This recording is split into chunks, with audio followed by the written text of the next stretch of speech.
작년에 이어서 하나님께서 당신을 웃게 하실 것입니다. 우리를 웃게 하실 것입니다는 제목으로 이삭의 이야기를 계속 묵상하고 있습니다.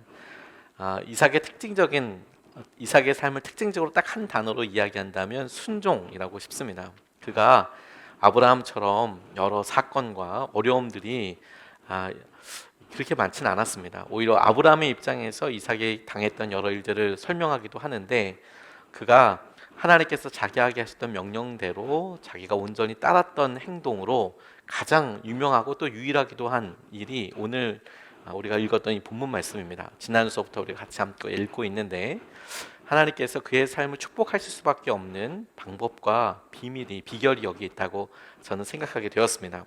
복을 소유하는 거, 약속하신 것을 이제 우리 것으로 누리게 되는 것에 대해서 우리가 좀 집중하면 좋겠습니다.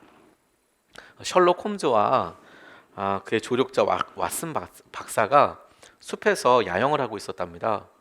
야영을 하고 있다가 셜록 홈즈가 이렇게 일어났어요. 천막을 치고 잠이 들었는데 2시경에 일어나서 너무 춥더래요. 차가운 바람이 몸을 막 이렇게 막 다 얼게 하는 것 같은 느낌이 드니까 잠이 깬 다음에 눈을 동그랗게 뜨고 자리를 이렇게 일어났답니다.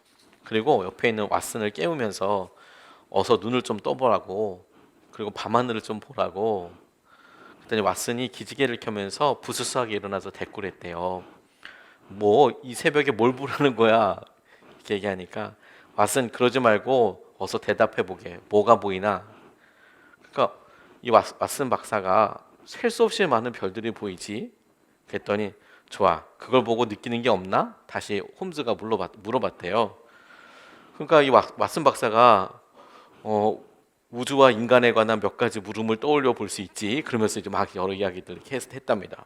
그랬더니 홈즈가 말 허리를 딱 자르면서 소리치기를, 이봐, 우리 눈에 별이 보이는 이유를 생각해봐. 질문을 제대로 던져보게. 그야 날씨가 좋아서 별이 보이는 거 아닐까? 그랬더니 셜록 홈즈가 이야기하기를, 아직도 모르겠나? 누가 우리 천막을 훔쳐갔단 말이야. 그래서 별이 보이는 거야. 분명히 천막 아래서 잤는데 눈을 떠보니까 별이 보이고 있는 거죠. 우리가 우리 삶에서 어느 순간에 보이고 있네 라고 할 때 그것이 그렇게 된 진짜 이유, 직접적인 이유에 대해서 언뜻 생각하지 못하고 그냥 여러 가지 다른 일들에 그냥 휩싸여 쌓여 있는 경우들도 많이 있습니다. 하나님께서 우리에게 말씀에 대해서 도전하시고 믿음에 대해서 이야기하실 때 그 믿음은 반드시 어떤 결과와 열매로 이어지게 되어 있거든요. 그런데 믿음으로 도전하신 것들이 열매가 되지 못하고 있는데 왜 그럴까? 그래서 믿음이 없기 때문이야. 혹은 우리가 어떤 선택을 하지 못했기 때문이야. 뭐 이렇게만 자꾸 접근을 합니다. 근데 이 본문 말씀이 아주 심플하면서도 명확하게 하나님께서 이삭에게 약속하셨던 은혜와 이삭에게 허락하고 싶으셨던 계획을 그의 삶에서 실제로 누리게 되는 데 있어서 그의 삶은 아주 단편적이지만 명확하게 딱딱 구분할 수 있도록 도전하고 계세요. 오늘 본문을 통해서 우리가 살펴볼 때 첫 번째로 하나님께서 이삭을 축복하실 수밖에 없었던 이유, 이삭에게 복을 허락하셨을 때 그 복을 이삭이 소유할 수 있었던 믿음의 첫 번째 중요한 핵심은 그의 순종에 있었습니다. 명심하십시오. 순종은 참 중요한 하나님의 도전이고 하나님의 약속과 만날 수 있는 통로가 됩니다. 복을 순종할 때 있어서 첫 번째 걸음은 그 말씀에 순종하는 거예요. 오늘 6절 말씀을 보면 그래서 이삭은 그날에 그대로 머물러 있었다, 이렇게 설명을 합니다. 그 5절 말씀 이전은 하나님께서 이삭에게 너 이 땅에 머물면 내가 아브라함에게 약속했던 복을 너한테 내리마, 이렇게 이야기한 거거든요. 6절 말씀이 바로 잘라서 이렇게 이야기합니다. 그래서 하나님께서 그렇게 말씀하셨기 때문에 그래서 이삭이 그날에 머물렀다, 이렇게 이야기합니다. 그랬더니 12절 말씀에 그 이삭의 순종에 대한 결과를 아주 심플하게 이렇게 이야기해요. 12절 말씀에 이삭이 그 땅에서 농사를 지어서 그 해에 100배의 수확을 거두어 들였다. 주님께서 그에게 복을 주셨기 때문이다. 13절 그는 부자가 되었다. 재산이 점점 늘어서 아주 부유하게 되었다. 이렇게 설명합니다. 6절 말씀과 12절 13절 말씀이 이제 이어져 있는 말씀이에요. 그래서 그가 순종했고 그가 그렇게 순종했을 때 일어나게 된 결과가 뭐냐면 그가 부자가 되었다. 그 땅에서 농사를 지어서 100배의 축복을 이루었다. 이렇게 이야기하고 있는 겁니다. 이 장면은 생각해 볼수록 참 놀라운 장면이에요. 아, 그냥 그렇구나라고 넘어갈 수 있는 게 아니라 상상해 볼수록 정말 놀라운 장면입니다. 왜냐하면 이것 자체가 그가 100배의 축복을 얻었다라는 것, 수확을 얻었다는 것 자체가 기적의 연속이거든요. 이 과정 가운데 굉장히 많은 기적들이 함께 속해져 있어요. 그의 직업은 유목민이었습니다. 근데 그가 농사를 지었대요. 여러분 이게 얼핏 생각해서 아 그렇구나라고 넘어간 게 아니라 그가 농사를 지어서 100배를 얻었다. 수확을 얻었다. 그렇구나. 그냥 주님께서 축복을 주셨나 보다가 아니라 그가 유목민이었다는 점을 떠올려 보면 이게 아주 놀라운 축복인 거예요. 제가 유튜버 한 명을 보고 되게 감동 깊게 본 적이 있었는데요. 저희 교회 와서도 말씀을 전해 주셨던 유인금 목사님이 영종도에서 농사를 지으세요. 그래서 고구마 심고 막 그랬는데 작년 겨울에 뭐 팔러 오겠다 이러더니 안 오신 걸 보니까 폭망하신 것 같아요. 목회 열심히 하시다가 공동체를 해볼 거야. 그리고 땅을 이렇게 알아보셨는데 한 성도님께서 땅을 엄청 빌려주셨대요. 주신 게 아니고 빌려주셨대요. 땅이 막 몇천 평 되니까 이걸 뭐 목회만 하던 목사님이 어떻게 그 몇천 평의 땅을 심습니까? 그런데 우리나라가 잘 돼 있는 게 농사에 잘 돼 있고 뭐 이런 부분이 있어서 그 농협 협동조합에 갔더니 트랙터도 빌려주고 막 이렇게 다 빌려주는 게 많더래요. 아주 싸게. 그래서 이분이 유튜브를 보고 트랙터 운전법 뭐 이런 거, 그 다음에 모종 심는 법 이런 거를 공부하시고 하실 때 너무 감동받은 유튜버가 있다고 저한테 소개시켜 주셨거든요. 저도 봤더니 진짜 신기하더라고요. 제가 이거 PPL이 아닙니다. 제가 성호 육묘장이라고 한 67세, 올해 아마 67세 되셨을 거예요. 농부 한국 나이에 67세 이분이 자신이 어느 날 이렇게 농업 관련된 유튜브를 보다 보니까 에이 내가 하는 게 훨씬 낫겠다 이런 생각이 드셨대요. 67세 되신 분께서 내가 하는 게 훨씬 낫겠다. 그래서 아내 되시는 분과 함께 유튜브를 찍기 시작하셨어요. 핸드폰 하나 들고 이렇게 찍으면. 그래서 심지어 영상을 이렇게 보다 보면 부부가 이야기하는 장면도 나와요. 그리고 이 아내 되시는 분이 전화도 막 받으시고요. 이렇게 유튜브를 찍고 있는데 여보세요? 그러면 받고 이런 장면도 막 나오고 그럽니다. 그래서 그 보다 보니까 되게 사실 재밌더라고요.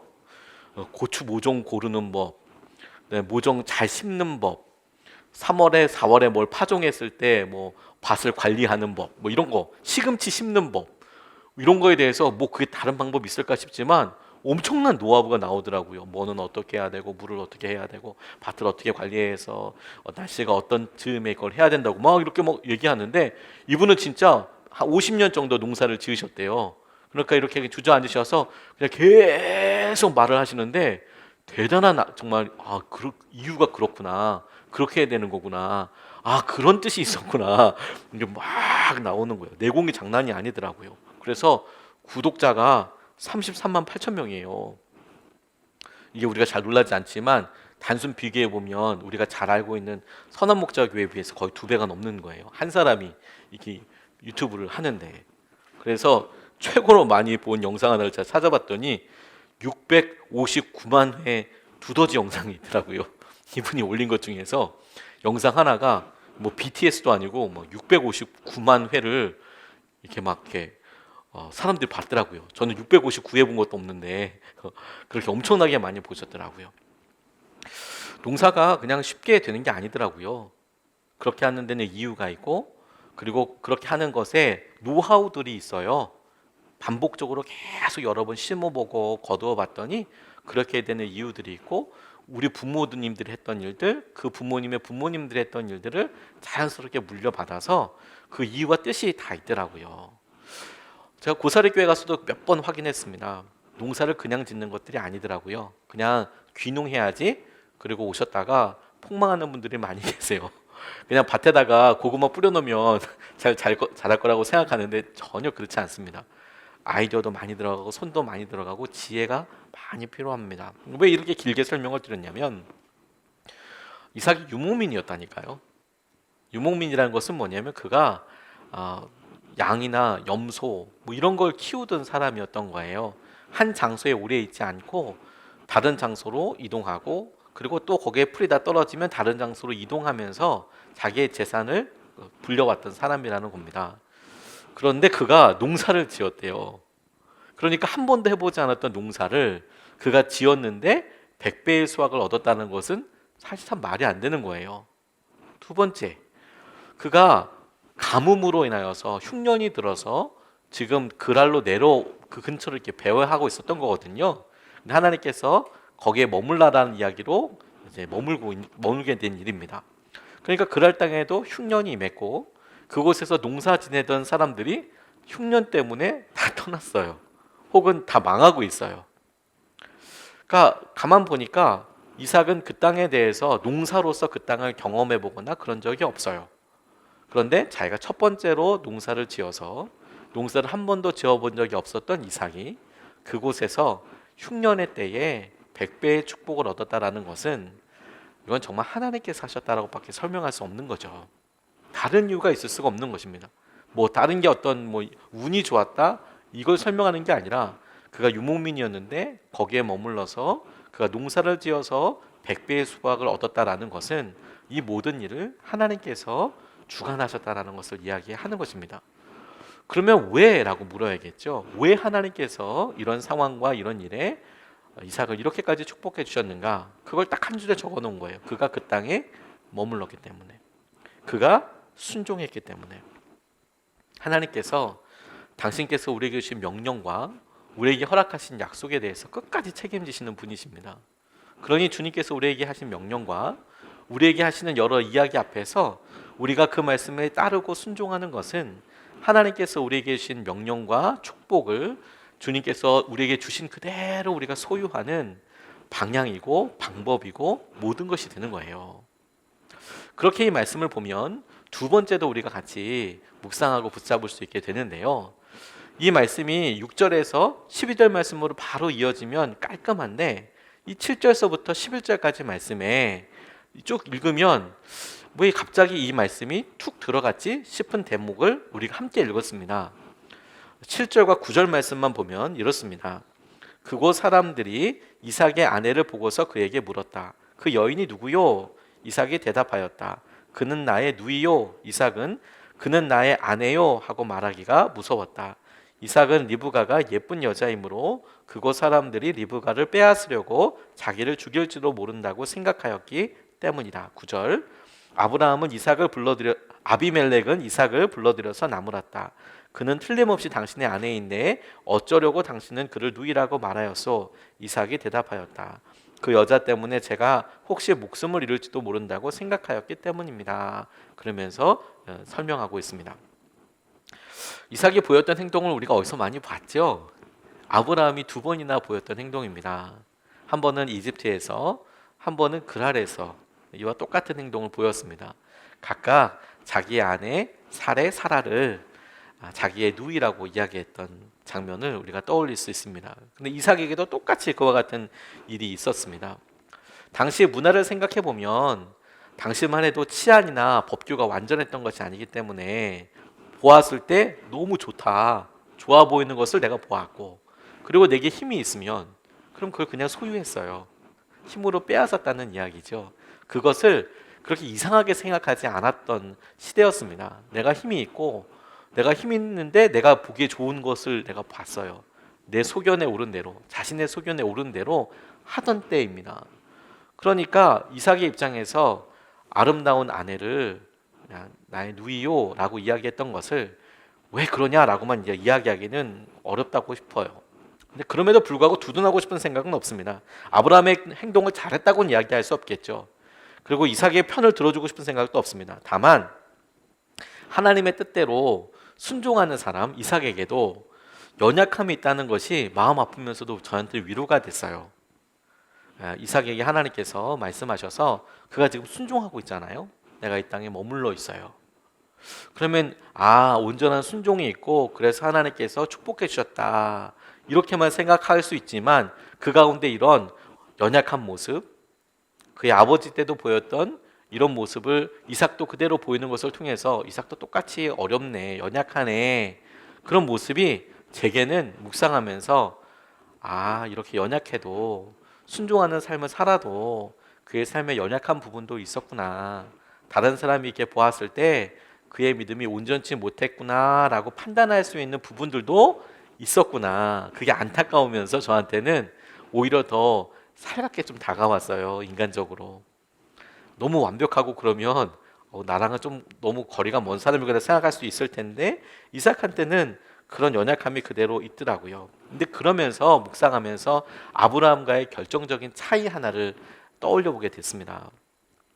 아브라함은 첫 세대였잖아요.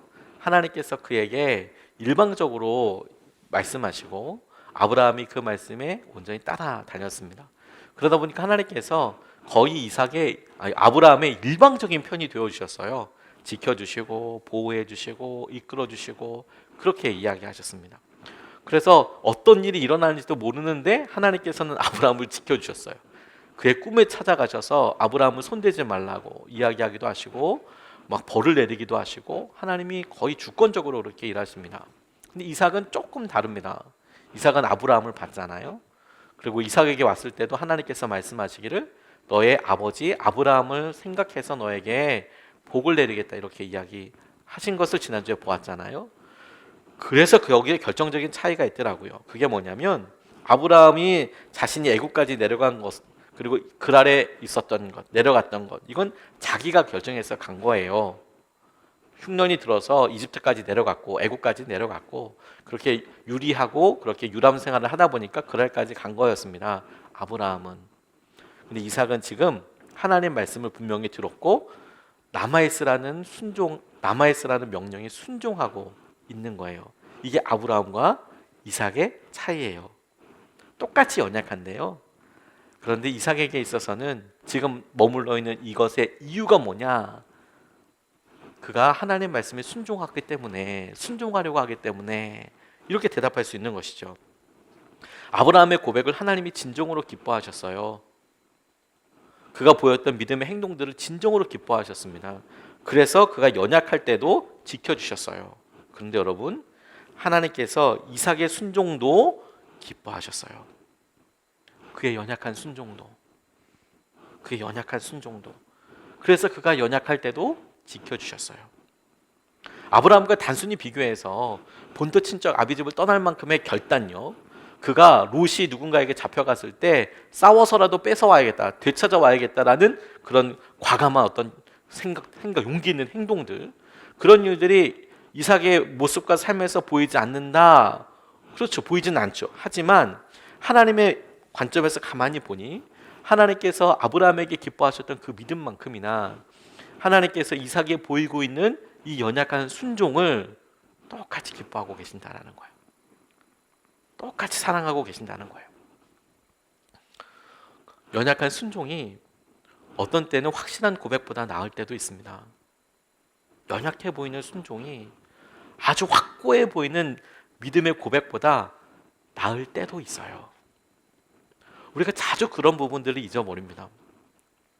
믿음의 분량을 자기 스스로 정해놓고 그 분량을 맞춰서 내가 이만큼의 마음의 뜨거움과 확고함과 굳건한 어떤 믿음을 자기가 딱 정해놓고 이제 그 믿음으로 그 기준으로만 자기가 생각하려고 하지요. 도움이 되는 경우도 있습니다. 도움이 되는 면도 있고요.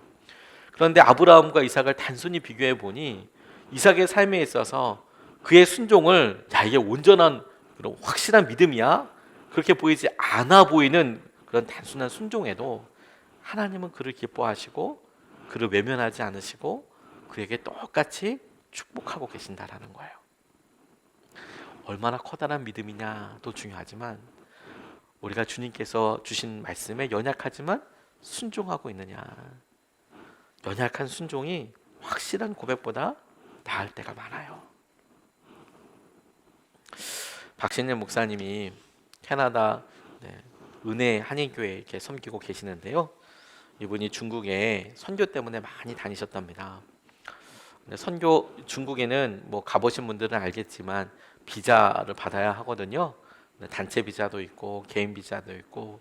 그런데 뭐 관광으로 비자 가는 여행 가는 것은 뭐 쉽게 나오는 편이지만 그런데 어떤 선교의 목적이나 이런 것들에 있을 때는 좀 까다롭습니다. 좀 체크를 좀 많이 해요. 그리고 그렇게 비자를 받으면 또 이분들이 만나는 사람들이 또 다 그렇게 점검이 됩니다. 되게 부담스럽죠. 공안들이 이렇게 따라와서 누구 만나나. 왜냐 그렇게 따라가 보면 고구마 줄기 나오듯이 선교사님들이 다 나오거든요. 그렇죠? 어느 나라에는 교회에서 왔어요. 뭐 관광하면 좋죠. 그런데 어디 가서 예배를 드린다거나 어디 방문해. 거기 누굴 만나나 보면 선교사님들이 다 나와요. 그러니까 입국서부터 시작해가지고 선교사님들이 참 되게 많이 관리를 하는 경우들이 많습니다. 당연하겠죠. 그곳에서 오랫동안 사역을 해야 하니까 잘 이렇게 본인을 드러내려고 하지도 않고 그런 의미에서 들어오는 선교팀한테도 조심을 많이 시켜요. 특별히 관광지가 아닌 뭐 조금 어려운 곳에서 사역하고 계시는 분들, 서북 쪽이나 또 중국 정부에서 특별하게 관리하는 부분에서 사역하시는 분들에 대해서는 선교사님들이 굉장히 많이 관리를 하실 수밖에 없습니다. 근데 이 박신일 목사님이 그런 쪽으로 많이 이제 선교를 하러 다니시는 거예요. 근데 그럼에도 불구하고 갈 때마다 목사라고 썼대요. 목사. 직업이 되게 중요하거든요. 비자 신청을 낼 때 왜 가냐? 이유가 뭐냐? 목적이 뭐냐? 이렇게 했을 때 당신 직업이 뭐냐? 이렇게 물어봅니다.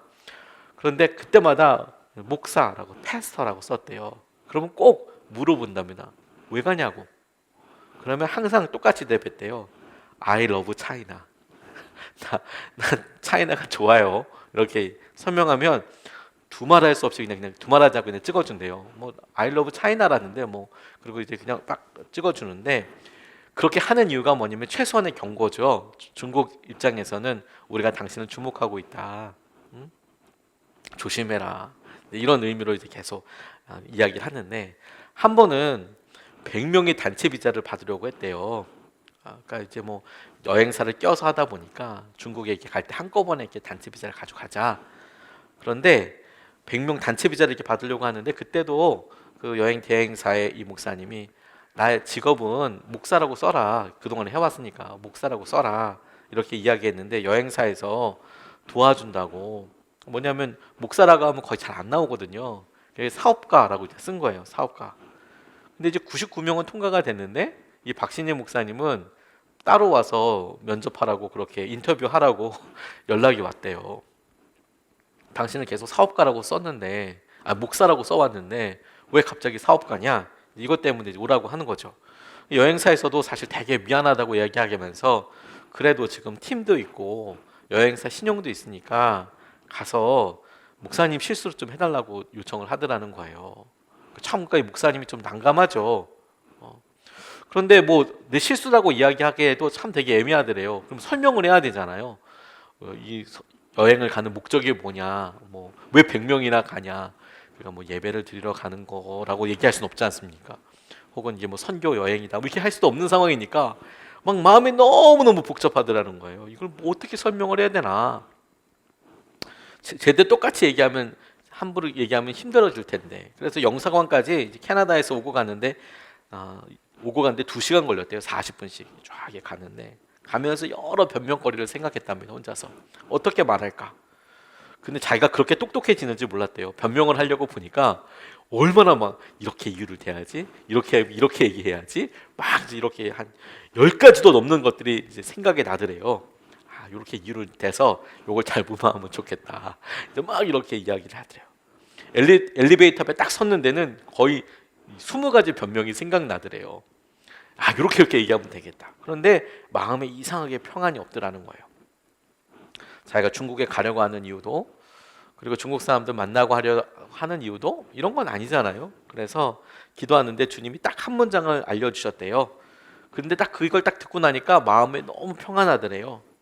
뭐 누굴 탓하는 것도 아니고 이건 뭐 사실 뭐 여행사가 뭐 이렇게 했는데 여행사가 잘 알려주려고 뭐 이렇게 설명할 필요도 없이 그냥 딱 한마디 심사관이 물어보는데 딱 한마디로 대답했대요. 그전에는 I love China였잖아요. 난 중국을 사랑합니다.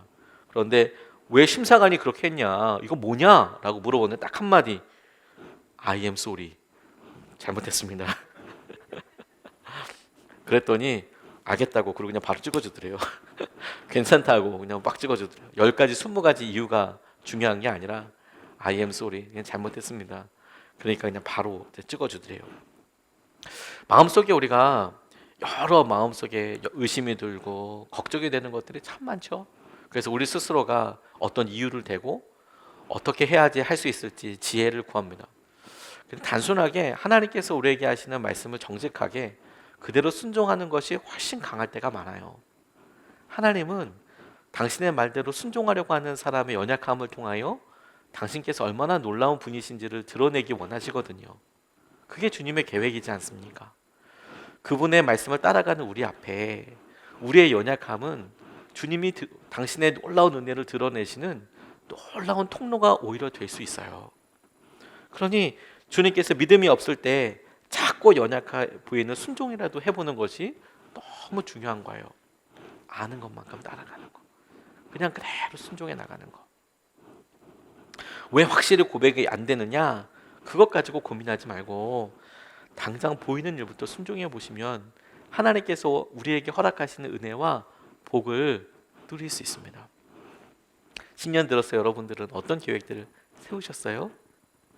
저도 1년에 한 번씩 이렇게 계획을 세우고 그러는데 1년 뭐 작정을 해서 어떤 성경책을 다 읽겠다 그렇게 결정을 하기도 하고, 어떤 책을 날마다 읽어가는 뭐 예배와 관련된 주님은 나의 최고봉 이런 거 읽기도 하겠다, 예, 결정하고 이제 몇 가지를 이제 해마다 시작하거든요. 1년이 지나고 나면 차곡차곡 끝나죠. 그런데 여러 일들 가운데 1년이 지나고 났을 때 참 감사하고 놀라운 것들은 그렇게 처음에 이게 언제 끝날까 싶었던 일들이 연말이 됐을 때 거의 끝나가는 거예요. 그럼 참 소중한 열매가 되더라고요. 그래서 하나님을 향하여서 커다란 일을 했다, 이것도 열매라고 할 수 있지만 한 해를 마감할 때 하나님께서 이런 일도 도전 주셨고 잘 1년 동안 마무리해서 너무너무 감사하다, 그게 열매라는 것을 알게 해주시더라고요. 그게 주님의 복을 소유하는 두 번째 방법입니다. 마지막으로 오늘 본문에서 하나님께서 이삭을 통해서 우리에게 말씀하신 것, 우리에게 도전하신 것, 우리에게 계획하신 것을 우리의 것으로 붙잡을 수 있는 은혜의 단초가, 그것을 소유하는 비밀이, 비결이 믿음을 이어가는 것에 있다고 저는 믿습니다.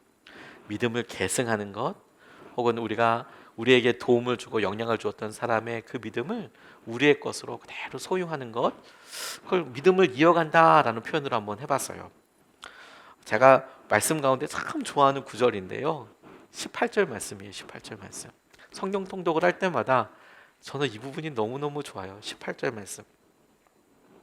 이삭이 자기 아버지 아브라함 때에 팠던 우물들을 다시 팠다. 이 우물들은 아브라함이 죽자 블레셋 사람들이 메워버린 것이다. 이삭은 그 우물들을 그의 아버지 아브라함이 부르던 이름 그대로 불렀다. 이삭은 그 우물들을 그의 아버지 아브라함이 부르던 이름 그대로 불렀다. 저는 이 18절 읽을 때마다 마음이 막 울립니다. 하나님께서 우리에게 축복해 주시는 방법과 저는 비결이라고 생각합니다. 땅에서 농사를 지어 부자가 된 이삭이 그 땅에서 쫓겨나게 됐어요. 그러면 여러분, 땅의 모든 것을 걸었던 사람이라면 이게 폭망이죠. 그가 유목민이었지만 거기서 농사를 지었어요. 그랬더니 부자가 됐네요. 여기에 마음이 호로록 다 넘어가서 이제 땅에 목숨 걸기 시작해요. 그런데 그 땅에 있는 사람들이 부담을 갖기 시작해서 우물을 메워버리고 나가라고, 쫓아내라고 그랬어요. 나가라고. 나왔습니다. 자, 농사 짓는 사람한테 제일 첫 번째이자 재산의 전부는 뭡니까? 땅이죠. 땅. 그런데 그 땅에서 농사 지어서 거부가 됐어요. 그런데 더 이상 농사 지을 수 없어요. 이 상황만 보면 그냥 망했네, 이제 끝났네, 이렇게 생각하기 쉽잖아요. 근데 이삭이 그냥 나왔습니다. 그가 원래 했던 유목민의 삶으로 돌아갔습니다. 자신들이 머무는 그곳에 원래 있었던 우물들을 다시 팠어요. 그런데 여기에는 사연들이 있지 않겠습니까? 아브라함에게 있었던 사연들이요. 아브라함이 제일 첫 번째 그 가문의 사람들 다 데리고 가나안 땅으로 내려왔을 때 하나님께서 가는 곳마다 아브라함을 지켜주셨어요. 아브라함을 지켜주시더니 놀랍게 그가 그곳에서 하나님을 경험할 때마다 그곳의 지명을 고백했습니다. 여기는 어디다. 여기는 약속의 우물이 있으니 브엘세바다. 이렇게 그곳의 이름을 하나씩 하나씩 지어갑니다. 자기에게 있어서는 낯선 지명이기도 하지만 아브라함이 그 지명을 하나님께서 자기에게 나타나시고 만져주셨던 대로 믿음으로 다시 고백을 해요. 그래서 이름을 정해줍니다. 그런데 이삭이 그의 가장 삶에 있어서 곤고하고 다시 시작해야 되는 삶의 순간을 만났어요. 그래서 심지어 아버지가 팠던 눈물들도 다 메워져 있어요.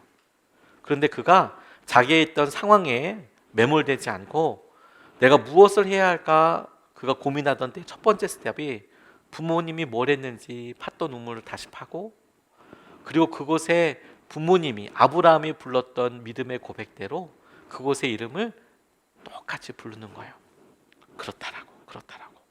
이삭이 그 우물들의 이름을 아버지가 부르던 이름대로 불렀다. 아버지가 경험했던 하나님, 그 이름을 자신이 그대로 부르는 것이죠. 하나님, 이곳에 우리 아버지가 이렇게 하나님을 만나서 이렇게 고백했는데 하나님, 제게도 하나님은 그런 분이세요. 하나님, 이곳이 제게도 하나님께서 그렇게 되게 하시는 곳이 되기를 원합니다.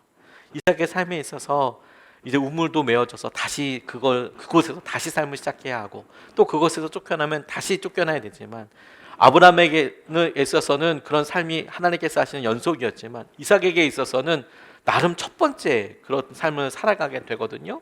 그런데 그가 자기의 삶의 발판을, 디딤돌을 아버지가 불렀던 하나님, 아버지가 고백했던 그 믿음을 그대로 고백하기 시작했다는 거예요. 그리고 여러분, 그게 하나님께서 우리에게 변함없는 축복과 은혜를 주시는 비결이 돼요. 주님이 약속하신 것을 우리가 소유하는 비결이 됩니다. 제가 부모님께 받았던 가장 큰 은혜, 여러 큰 은혜들이 있지만 목회를 하면 할수록 가장 뼈저리게 느끼는 것은 아버지로부터 받았던 목회에 대한 여러 모습입니다. 저희 부모님은 어렵게 목회를 하셨고, 그리고 열심히 목회를 하셨어요. 열심히 목회를 하셨는데 어렵게 이제 마무리가 되셨죠. 어렵게 마무리했다는 건 아니고 계속 어렵다가 그냥 어렵게 되신 거죠. 갑자기 어려워진 게 아니고 처음부터 어렵다가 끝까지 어려우셨어요. 그리고 은퇴를 하신 거죠. 그런데 저는 그게 너무 자랑스럽고 감사해요. 제가 고등학교 다니고 철이 없었을 때 저는 저희 집이 가난한 게 너무 부끄러웠거든요.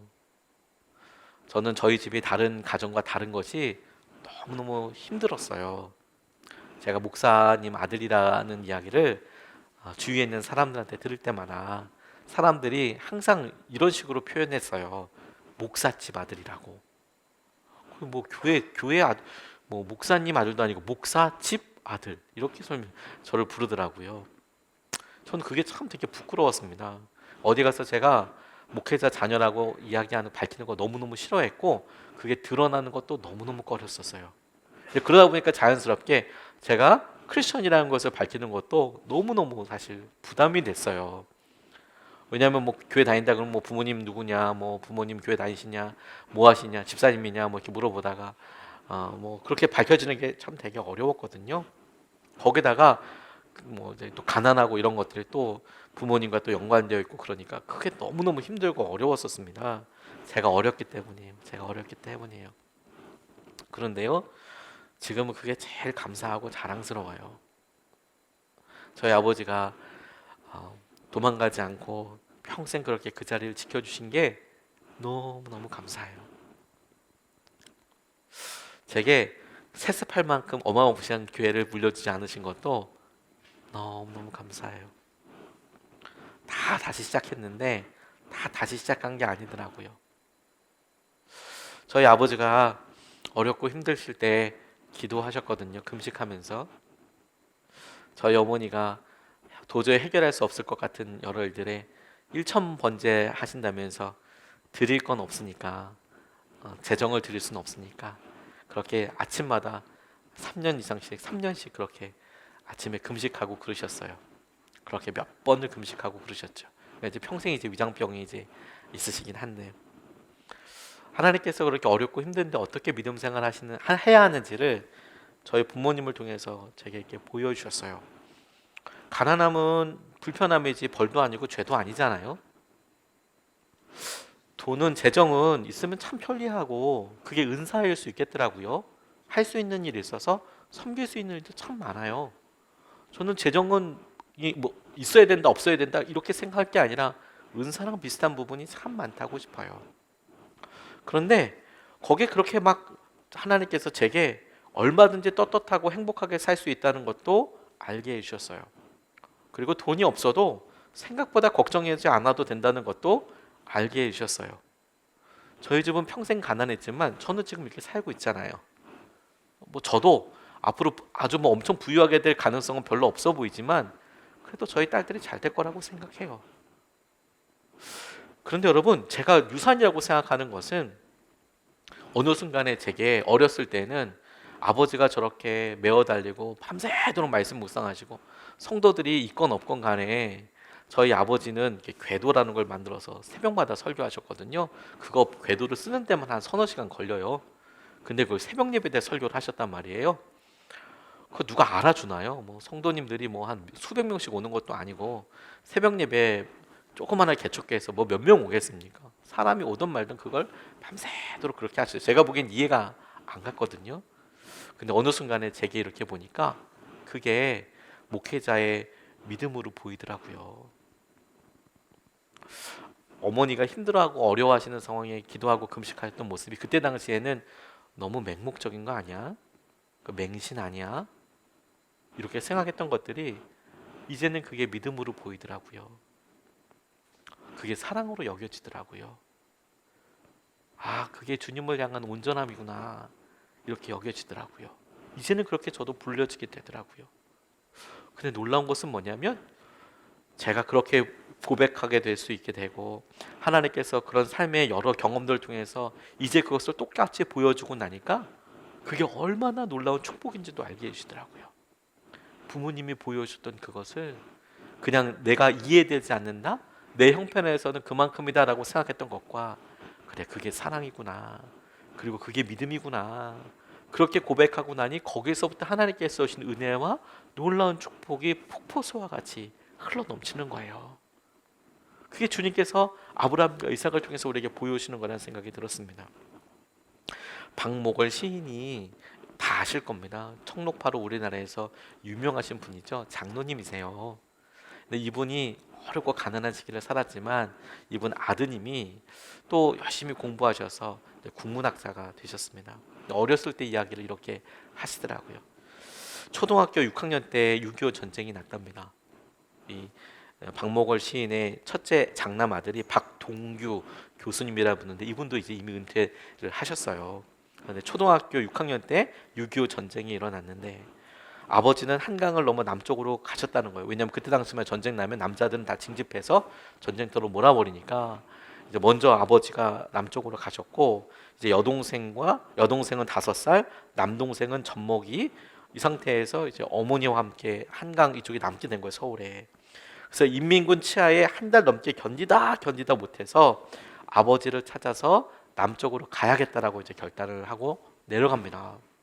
그런데 어머니가 이제 젖먹이 막내 동생을 업고 5살 된 애를 이렇게 걸려서 그렇게 가는데 그게 얼마나 힘들겠어요. 그 짐도 또 들어야 될 거 아니에요, 엄마가. 그러니 뭐 세간이 막 얼마 없다고 하더라도 여러분 여행 다녀보시면 알겠지만 배낭 조그만 거 하나만 들어도 이게 들고 조금만 걸어가도 제일 먼저 이거 버렸으면 좋겠다 이런 생각이 저는 들더라고요. 너무 힘들잖아요. 근데 이거 피난길이니 그거 필요하다고 생각해서 다 들었던 것과 실제로 그렇게 걸어가는 건 다른 문제거든요. 아들도 이제 초등학교 6학년인데 뭐 얼마나 힘을 쓰겠습니까? 그렇죠? 그런데 이제 한참 가다 보니까 한 평택쯤 가고 나서 일주일을 겨우 걸어서 평택 옆 바닷가 마을에 이뤘는데 인심이 너무 흉흉하더래요. 그래서 어느 집 흙담 옆에 가만히 두 장을 펴고 잠을 자는데 밤에슬 맞을까봐 어머니가 보자기를 이렇게 씌워주기도 하고 뭐 이런 게 다였던 거예요. 그래서 억지로 뭐 그 개천 가서 가재 잡아다가 새우 잡아다가 흙담에 늘어진 호박잎에 싸서 섞은 죽으로 빈배를 이렇게 빈배를 채우고 있는데 그나마 흙담집 주인이 잎을 너무 많이 따서 호박이 열리지 않는다고 막 쫓아내고 그러더라는 거예요. 너무 서럽고 힘들어서 어머니가 어린 것들 자녀들 안고 그렇게 많이 서럽게 우시더래요. 그리고 서울로 다시 돌아가자 이야기하시더래요. 서울로 돌아가서 아버지 기다리자. 그리고 그 다음 날 정말 신주단지처럼 너무 소중하게 정말 보물처럼 이렇게 여기셨던 재봉틀을 쌀로 바꾸셨대요. 어디 가든 재봉틀 있으면 이제 입에다 풀칠할 수 있겠다고 생각하고 어머니가 그거 피난할 때 그 무거운 거 들어보셨나요, 여러분? 이거 진짜 재봉틀은 어마어마합니다. 아무튼 재봉틀 진짜 무겁습니다. 이게. 근데 그걸 들고 내려오신 거예요, 어머니가. 그런데 이제 힘드니까 그거 이제 쌀로 바꿔오라고 하셨대요. 애들 밥이라도 먹여야겠다. 호박잎 이렇게 먹혀서 안 되겠다. 그래서 쌀자루 끈을 메어서 장남이 지고 어머니는 보따리를 이고 어린 아이들 손을 잡고 다시 서울로 발걸음을 옮겼대요. 평택에서 수원 쪽으로 가는 산길에 접어들어서 한참 갔는데 30살 좀 보이는 청년이 따라 붙더래요. 그리고 자기가 쌀자루를 들어주겠다고 그러더래요. 어린애가 이렇게 들고 가니까 너무 고마웠대요. 너무 고마웠대요. 쌀자루를 그냥 막 절을 하고 그냥 쌀자루를 건네줬답니다. 그런데 어찌나 걸음이 빠른지 이 30 먹은 남자분이 어머니를 돌아볼 틈도 없이 막 쫓아가야 할 만큼 되게 빨리 걸어가더래요. 앞으로 한참을 가다가 갈라지는 길이 나왔대요. 그러니까 이제 어머니를 놓칠까봐 자기들이 이제 막 빨리 왔는데 뒤에 엄마는 따라와야 되는데 한참 지나왔고 갈림길에 나오더라는 거예요. 그러니까 쌀자루를 이제 돌려달라고, 어머니가 지금 안 오시니까 쌀자루를 돌려달라고 이야기를 했더니 이 청년이 그냥 따라와 한마디만 내뱉고 더 빨리 걸어가더래요. 그러니까 이 갈라지는 길목에 서서 망설였답니다. 계속 따라가면 이 갈라지니까 어머니를 잃어버릴 것 같고 어머니를 기다리면 쌀자루를 잃어버릴 것 같고 초등학교 6학년짜리 애가 인생의 정말 커다란 선택의 기로에 있게 됐어요. 큰 소리로 계속 불렀답니다. 아저씨, 아저씨. 근데 뒤도 돌아보지 않고 막 가더래요. 쌀자루를 쫓아가다가 어머니를 잃어버릴까봐 주저앉아서 막 울었대요. 그 자리에서 막 울었대요. 근데 동생을 업어서 걸음을 느렸던 어머니는 1시간이 지나서야 나타나셨대요. 없고 맨몸으로 울고 앉아 있는 이 아이를 보더니 딱 보는 순간에 알죠, 그렇죠? 떨리는 목소리로 쌀자루는 이렇게 물어보시더래요. 쌀자루는 어땠냐? 울먹이며 사정을 이야기하니까 어머니 얼굴이 노랗게 변하시더래요.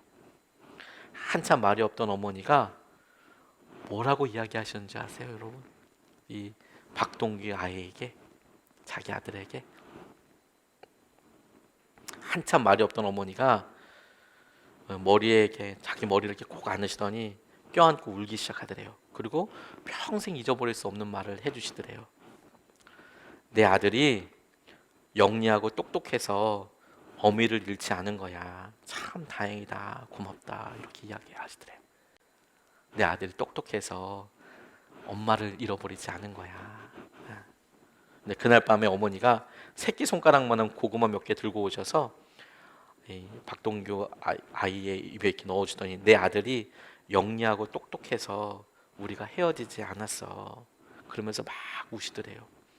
내 아들이 똑똑해서, 영리하고 똑똑해서 우리가 헤어지지 않았다고.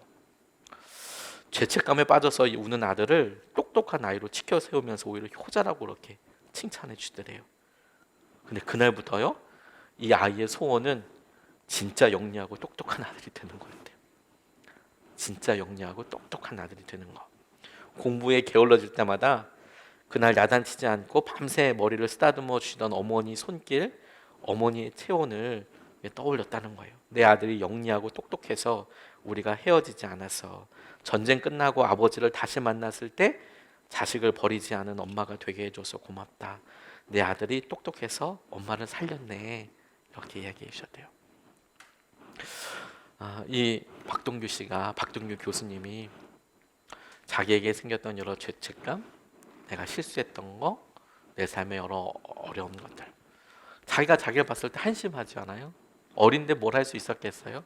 그런데 그의 평생에 어머니가 나를 불러줬던 대로, 어머니가 나를 믿어주었던 대로, 어머니가 나에게 대해주었던 대로 내가 그렇게 되어가려고 노력하는 것이죠. 자기에게 그렇게 적용할 수 있지만 우리의 믿음의 선배들, 우리의 믿음의 부모님들이 우리에게 보여주셨던 것도 똑같습니다. 그걸 믿음이라고 불러주셨네요. 그래서 우리도 그것을 믿음이라고 불러보는 거예요. 그걸 사랑이라고 하셨네요. 그래서 우리도 그것을 사랑이라고 불러요. 거기에는 결단도 필요하고 용기도 필요할 수 있겠죠. 하나님께서 우리에게 주신 놀라운 은혜와 놀라운 축복을 그곳에 이렇게 두셨어요. 하나님께서 주신 은혜로. 그러니 우리에게 있어서 그렇게 믿음으로 고백하는 것이 용기가 필요하고 그것에 결단이 필요할 수는 있지만 우리로서는 믿음으로 그것을 취하는 것이고 우리로서는 하나님께서 우리에게 주신 복을 우리의 것으로 소유하는 놀라운 도약이 될 거예요. 디딤돌이 될 겁니다. 2020년을 우리가 코로나로 인해서 이렇게 보냈습니다. 단순하게 전쟁을 경험해 보지도 못했기 때문에 전쟁과 지금을 비교한다는 건 진짜 어불성설이지만 하지만 우리 부모님, 우리 할머님, 할아버님 세대가 그 시기에 어떻게 고백했는지는 저는 알고 있어요. 저는 그 시기를 잘 모르고 IMF 저는 그때 당시에는 청년이었기 때문에 그때 당시에 가장으로서 그 시기를 정통으로 만나야 했던 분의 마음을 감이 안다고는 이야기 못할 것 같아요. 그땐 전 결혼도 하기 전이었으니까. 하지만 그때 믿음의 우리 선배들이 교회에서 어떻게 기도했는지는 알아요. 그분들이 어떻게 봤는지 저는 봤어요. 코로나 우리가 똑같이 어렵고 상황은 힘듭니다. 그걸 뭐 그 과거에 어떤 거랑 비교해서 더 힘들다 이런 이야기를 하는 게 아니에요. 우리에게 부담이 되죠. 처음 겪었죠. 하지만 우리가 힘든 시기를 살아왔던 우리 부모님들이 어떻게 고백했는지를 우리가 알아서 그걸 붙잡아요. 저는 그곳에 주님의 놀라운 은혜가 있다고 믿습니다. 하나님께서 우리를 붙잡아 주실 거예요. 세 가지 말씀을 같이 나눴어요. 복을 우리가 소유할 수 있어요. 그게 순종에서부터 시작돼요. 연약한 순종이요, 확신한 고백보다 나을 때가 더 많아요. 연약한 순종이 확실한 고백보다 나을 때가 훨씬 더 많습니다. 뿐만 아니라 우리에게 이미 믿음으로 사는 사람들이 어떻게 보이는지 다 봤잖아요. 그 믿음을 우리가 이어가는 거예요. 믿음을 계승하는 거예요. 그래서 우리도 한번 우리가 뭐 뛰어나고 지혜로워서가 아니라요, 우리 부모님들, 우리의 믿음의 선배들이 불렀던 그것을 우리도 똑같이 한번 불러보자고요. 그걸 사랑이라고, 이렇게 하는 게 믿음이라고. 우리 자녀들에게도 우리가 완벽한 걸 전해줄 수 없을지 모르겠지만 우리도 믿음을 그렇게 전해주자고요. 우리가 찬양하고 같이 기도하겠습니다. 주님이 주신 땅으로 이렇게 한 걸음씩 나아가는데 그 땅은 순종의 땅이 되기를 원하고, 주님이 주신 산지가 있는데 그 산지를 우리가 온전히 소유하여 주님이 주신 것을 우리가 기쁨으로 함께 누릴 수 있으면 좋겠습니다.